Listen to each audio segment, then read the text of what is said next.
Hello everyone, my name is Rochelle Innocent and I'm the founder and CEO of Project Purpose. Welcome to our channel.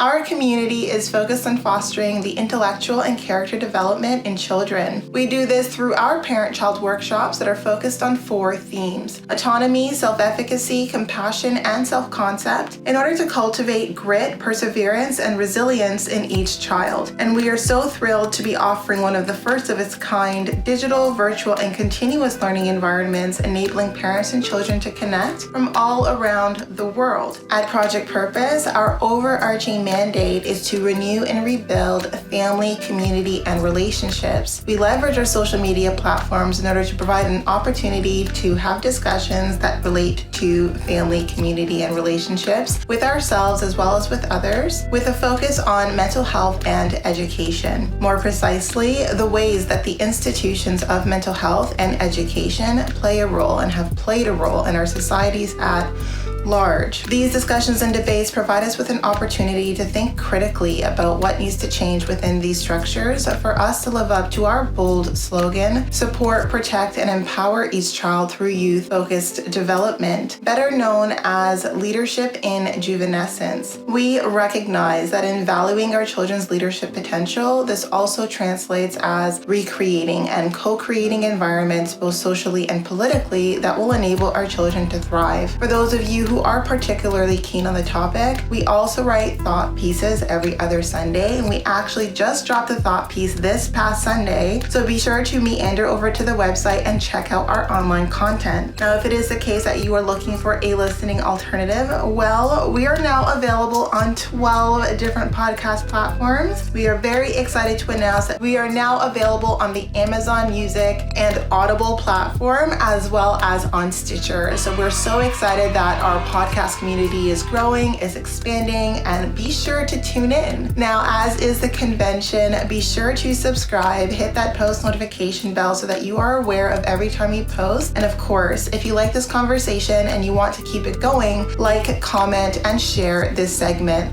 Let's get into it.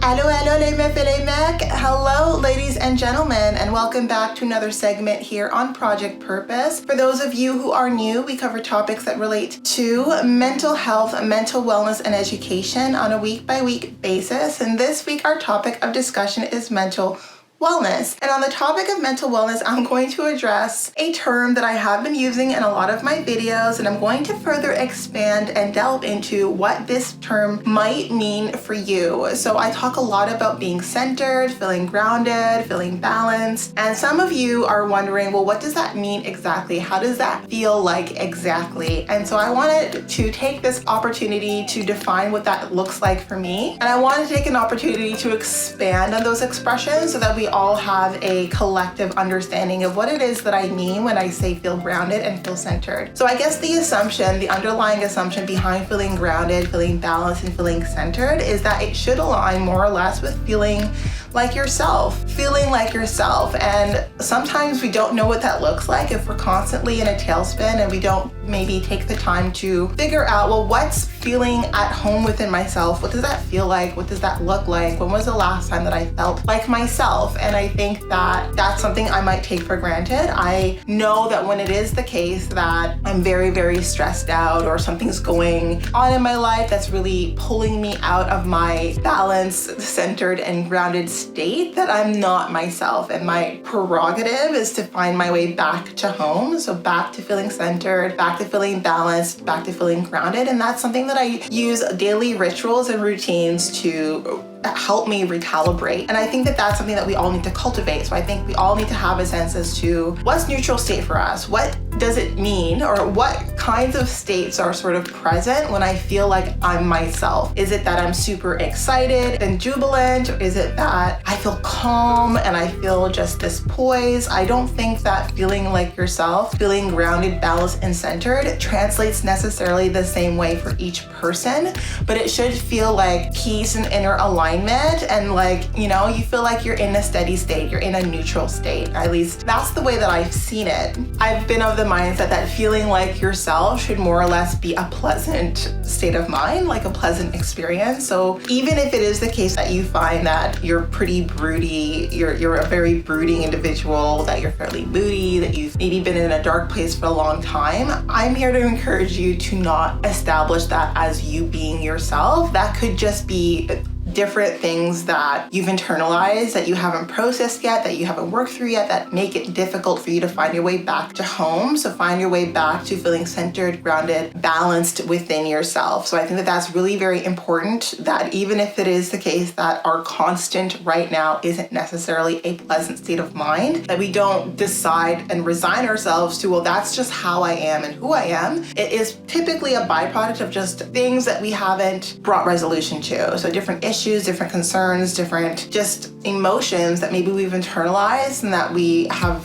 tried to suppress, that make it so that we can't find our way back home to ourselves, find our way back to inner alignment. So in that sense, again, and I'm gonna reiterate my point, I'm gonna circle back. When it comes to going through different life situations, different milestones in life, different challenges in life that make it so that you're really exerting yourself, you're really stressed out, or you're feeling very emotional, I find that feeling like myself, having a sense, like different word descriptors that align to what it means or how it is that I experience feeling like I'm myself again, is important to establish that state of mind, that state of being as your North Star. So when you are feeling like, the world and like the situations that you're in are kind of bringing you further and further away from feeling like yourself, because you know what feeling like yourself looks like and what it feels like and what that experience is like, you can make it your prerogative to find your way back to home. So find your way back to feeling centered and feeling balanced. I think that that's very important, but first requires visualization, articulation, aligning your vocabulary to the experience of feeling at home within your skin. And also another thing that I want to talk about is feeling like yourself is influenced by stages and phases by our evolution and growth. Me feeling like myself is very different today than it was 10 years ago, than it was 10 years from that, because I've grown and I've evolved and I've matured as an individual. And I've taken the time to introspect at all the different ways and all of how different experiences and different things that I'm exposed to has shifted and changed what feeling like myself looks like. So before yoga and meditation, feeling like myself was still feeling fairly high strung. But when I realized like feeling high strung was like not healthy, it was getting to the point where it was something that was very difficult for me to manage, then I decided that being Zen, so taking the time to meditate, to ground myself, to feel at peace, to bring about peace within myself, was part of what feeling at home within myself looked like, and that came